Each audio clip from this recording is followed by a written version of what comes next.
in which it is shown that Tiggers don't climb trees. One day when Pooh was thinking, he thought he would go and see Eeyore, because he hadn't seen him since yesterday. And as he walked through the heather singing to himself, he suddenly remembered that he hadn't seen owls the day before yesterday, so he thought that he would just look in at the 100-acre wood on the way and see if Owl was at home. Well, he went on singing until he came to the part of the stream where the stepping stones were. And when he was in the middle of the third stone, he began to wonder how Kanga and Roo and Tigger were getting on, because they all lived together in a different part of the forest. And he thought, I haven't seen Roo for a long time, and if I don't see him today, it will be a still longer time. So he sat down on the stone in the middle of the stream and sang another verse of his song, while he wondered what to do. The other verse of his song was like this. I could spend a happy morning seeing Roo. I could spend a happy morning being Pooh. For it doesn't seem to matter if I don't get any fatter, and I don't get any fatter what I do. The sun was so delightfully warm, and the stone, which had been sitting in it for a long time, was so warm too, that Pooh had almost decided to go on being Pooh in the middle of the stream for the rest of the morning when he remembered Rabbit. Rabbit, said Pooh to himself. I like talking to Rabbit. He talks about sensible things. He doesn't use long, difficult words like owl. He uses short, easy words like what about lunch and help yourself, Pooh. I suppose really I ought to go and see Rabbit. Which made him think of another verse. Oh, I like his way of talking, yes I do. It's the nicest way of talking just for two. And to help yourself with Rabbit, though it may become a habit, is a pleasant sort of habit for a Pooh. So, when he had sung this, he got up off his stone, walked back across the stream, and set off for Rabbit's house. But he hadn't gotten far before he began to say to himself, But suppose Rabbit is out. Or suppose I get stuck in his front door again, coming out, as I did once when his front door wasn't big enough. Because I know I'm not getting fatter, but his front door may be getting thinner. So wouldn't it be better if... And all the time he was saying things like this, he was going more and more westerly without thinking, till suddenly he found himself at his own front door again. And it was 11 o'clock. Which was time for a little something. Half an hour later, he was doing what he had always really meant to do. He was stumping off to Piglet's house, and as he walked, he wiped his mouth with the back of his paw, and sang rather a fluffy song through the fur. It went like this. I could spend a happy morning seeing Piglet, and I couldn't spend a happy morning not seeing Piglet, and it doesn't seem to matter if I don't see Owl and Eeyore or any of the others. And I'm not going to see Owl or Eeyore or any of the others, or Christopher Robin. Written down like this, it doesn't seem a very good song, but coming through pale fawn fluff at about 11:30 on a very sunny morning, it seemed to Pooh to be one of the best songs he had ever sung. So he went on singing it. Piglet was busy digging a small hole in the ground outside his house. Hello, Piglet, said Pooh. Hello, Pooh, said Piglet, giving a jump of surprise. I knew it was you. So did I, said Pooh. What are you doing? I'm planting a haycorn, Pooh, so that it can grow up into an oak tree and have lots of haycorns just outside the front door, instead of having to walk miles and miles. Do you see, Pooh? Supposing it doesn't, said Pooh. It will, because Christopher Robin says it will, so that's why I'm planting it. Well, said Pooh, if I plant a honeycomb outside my house, then it will grow up into a beehive. Piglet wasn't quite sure about this. Or a piece of a honeycomb, said Pooh, so as not to waste too much. Only then I might only get a piece of a beehive, and it might be the wrong piece, where the bees were buzzing and not humming and not honeying. Bother. Piglet agreed that would be rather bothering. Besides, Pooh, it's a very difficult thing, planting, unless you know how to do it, he said. And he put the acorn in the hole he had made, and covered it up with the earth and jumped on it. I do know, said Pooh, because Christopher Robin gave me a nasturtium seed, and I planted it, and I'm going to have nasturtiums all over the front door. I thought they were called nasturtiums, said Piglet timidly as he went on jumping. No, said Pooh, not those. Those are called nasturtiums. When Piglet had finished jumping, he wiped his paws on his front and said, What shall we do now? And Pooh said, Let's go and see Kanga and Roo and Tigger. And Piglet said, Yes, let's, because he was still a little anxious about Tigger, who was a very bouncy animal with a way of saying, How do you do? Which always left your ears full of sand, even after Kanga had said, Gently, Tigger dear, and had helped you up again. And so they set off for Kanga's house. Now it happened that Kanga had felt rather motherly that morning, and wanting to count things, like Roo's vests and how many pieces of soap there were left, and the 2 clean spots in Tigger's feeder. So she had sent them out with a packet of watercress sandwiches for Roo and a packet of extract of malt sandwiches for Tigger, to have a nice long morning in the forest without not getting into mischief. And off they had gone. And as they went, Tigger told Roo, who wanted to know all about the things that Tiggers could do. Can they fly? Asked Roo. Yes, said Tigger. They're very good flyers, Tiggers are. Extraordinary good flyers. Oh, said Roo. Can they fly as well as Owl? Yes, said Tigger. Only they don't want to. Why don't they want to? Well, they just don't like it somehow. Roo couldn't understand this because he thought it would be lovely to be able to fly.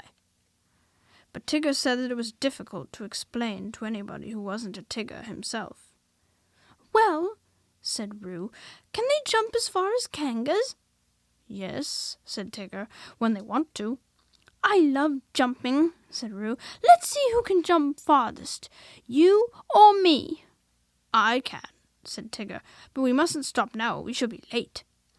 Late for what? For whatever we want to be in time for, said Tigger, hurrying on. In a little while they came to the 6 pine trees. I can swim, said Roo. I fell into the river and I swimmed. Can Tiggers swim? Of course they can. Tiggers can do everything. Can they climb trees better than Pooh? Asked Roo, stopping under the tallest pine tree and looking up at it. Climbing trees is what they do best, said Tigger. Much better than Pooh's.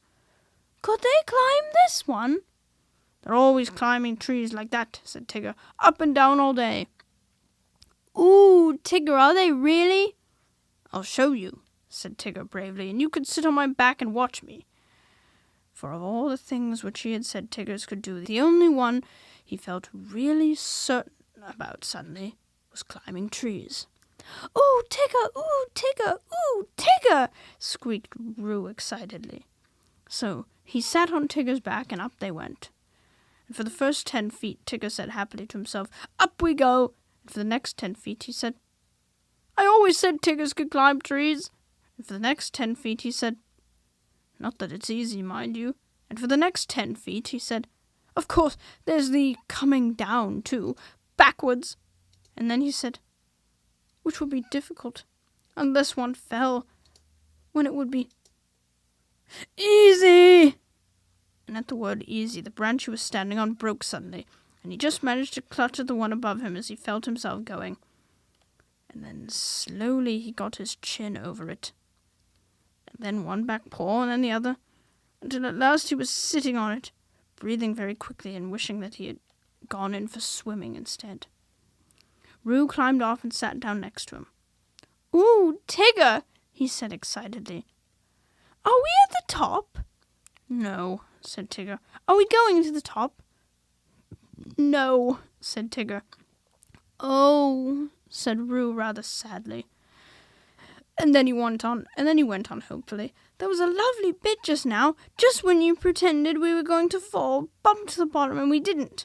Will you do that bit again?" "No," said Tigger. Roo was silent for a little while, and then we said, "Shall we eat our sandwiches, Tigger?" And Tigger said, "Yes, where are they?" And Roo said, "At the bottom of the tree." And Tigger said, "I don't think we'd better eat them just yet." So they didn't. By and by, Pooh and Piglet came along. Pooh was telling Piglet in a singing voice that it didn't seem to matter if he didn't get any fatter, and he didn't think he was getting any fatter what he did. And Piglet was wondering how long it would be before his haycorn came up. "Look, Pooh," said Piglet suddenly, "there's something in one of the pine trees." "So there is," said Pooh, looking up wonderingly. "There's an animal." Piglet took Pooh's arm, in case Pooh was frightened. "Is it one of the fiercer animals?" he said, looking the other way. Pooh nodded. "It's a jaguar," he said. "What do jaguars do?" asked Piglet, hoping that they wouldn't. "They hide in the branches of trees and drop on you as you go underneath," said Pooh. "Christopher Robin told me." Perhaps we better hadn't go underneath Pooh, in case he dropped and hurt himself." "They don't hurt themselves," said Pooh. "They're such very good droppers." Piglet still felt that to be underneath a very good dropper would be a mistake, and he was just going to hurry back for something which he had forgotten when the jaguar called out to them. "Help! Help!" it called. "That's what jaguars always do," said Pooh, much interested. "They call, 'Help! Help!' and then, when you look up, they drop on you." "I'm looking down!" cried Piglet loudly, so as the jaguar shouldn't do the wrong thing by accident. Something very excited next to the jaguar heard him and squeaked, "Pooh and Piglet! Pooh and Piglet!" All of a sudden, Pooh felt that it was a much nicer day than he had thought it was, all warm and sunny. "So it is," said Pooh. "I thought it was a jaguar and another jaguar." "Hello, Roo!" cried Piglet. "What are you doing?" "We can't get down! We can't get down!" cried Roo. "Isn't it fun? Pooh, isn't it fun? Tigger and I are living in a tree, like Owl, and we're going to stay here forever and ever. I can see Piglet's house. Piglet, I can see your house from here. Aren't we high? Is Owl's house as high up as this?" "How did you get there, Roo?" asked Piglet. "On Tigger's back, and Tiggers can't climb downwards because their tails get in the way, only upwards, and Tigger forgot about that when we started, and he's only just remembered. So we're going to stay here forever and ever, unless we go higher." "What did you say, Tigger?" "Oh, Tigger says if we go higher, we shan't be able to see Piglet's house so well, so we're going to stop here." "Piglet," said Pooh solemnly when he had heard all this, "what shall we do?" And he began to eat Tigger's sandwiches. "Are they stuck?" asked Piglet anxiously. Pooh nodded. "Couldn't you climb up to them?"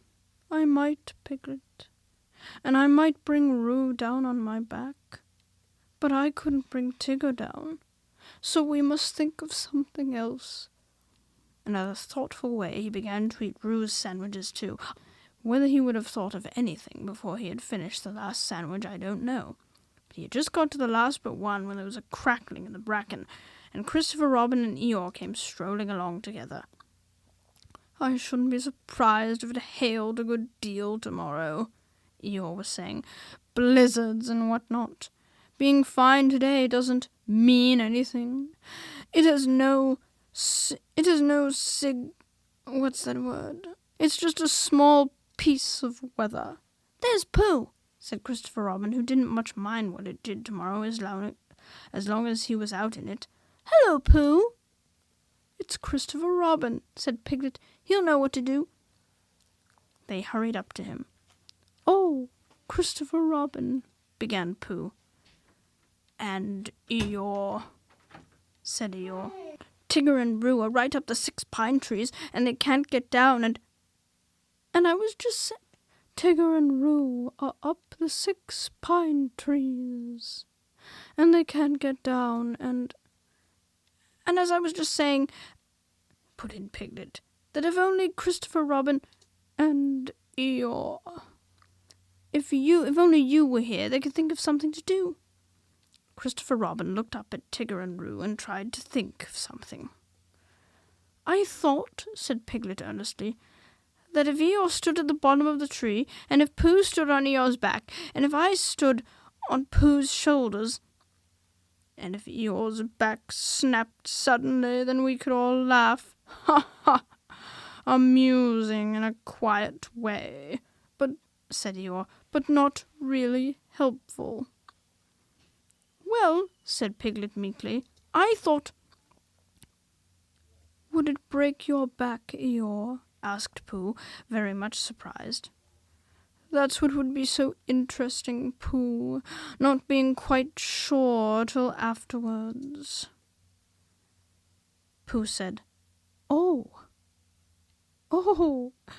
and they all began to think again. I've got an idea, cried Christopher Robin suddenly.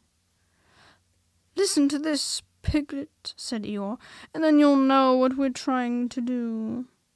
I'll take off my tunic, and we'll each hold a corner, and then Roo and Tigger can jump into it, and it will be all soft and bouncy for them, and then they won't hurt themselves.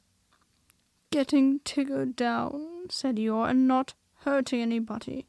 Keep those 2 ideas in your head, Piglet, and you'll be all right. But Piglet wasn't listening. He was so agog at the thought of seeing Christopher Robin's blue braces again. He had only seen them once before when he was much younger, and being a little overexcited by them, and had to go to bed half an hour earlier than usual. He had always wondered since if they were really as blue and as bracing as he thought them. So when Christopher Robin took his tunic off, and they were, he felt quite friendly to Eeyore again, and held the corner of the tunic next to him, and smiled happily at him. And Eeyore whispered back, I'm not saying there won't be an accident now, mind you. They're funny things, accidents. You never have them till you're having them. When Roo understood what he had to do, he was wildly excited, and cried out, Tigger, Tigger, we're going to jump! Look at me jumping, Tigger! Like flying my jumping will be. Can Tiggers do it? And he squeaked out, I'm coming, Christopher Robin! And he jumped straight into the middle of the tunic. And he was going so fast that he bounced up again almost as high as where he was before, and went on bouncing and saying, Oh! for a long time, and then at last he stopped and said, Oh, lovely! And they put him on the ground. Come on, Tigger! He called out. It's easy! But Tigger was holding on to the branch and saying to himself, It's all very well for jumping animals like kangas, but it's quite difficult for swimming animals like Tiggers. And he thought of himself floating on his back down a river, striking out from one island to another. And then he thought that was really the life for a Tigger. Come along, called Christopher Robin. You'll be all right. Just wait a moment, said Tigger nervously. Small piece of bark in my eye. And he moved slowly along his branch. Come on, it's easy, squeaked Roo. And suddenly Tigger found out how easy it was. Ow! He shouted as the tree flew past him. Look out! Cried Christopher Robin to the others. There was a crash and a tearing noise, and a confused heap of everybody on the ground. Christopher Robin and Pooh and Piglet picked themselves up first, and then they picked Tigger up, and underneath everybody else was Eeyore. Oh, Eeyore! Cried Christopher Robin. Are you hurt? And he felt him rather anxiously and dusted him and helped him to stand up. Eeyore said nothing for a very long time. And then he said, Is Tigger there? Tigger was there, feeling bouncy again already. Yes, said Christopher Robin. Tigger's here. Well, just thank him for me, said Eeyore.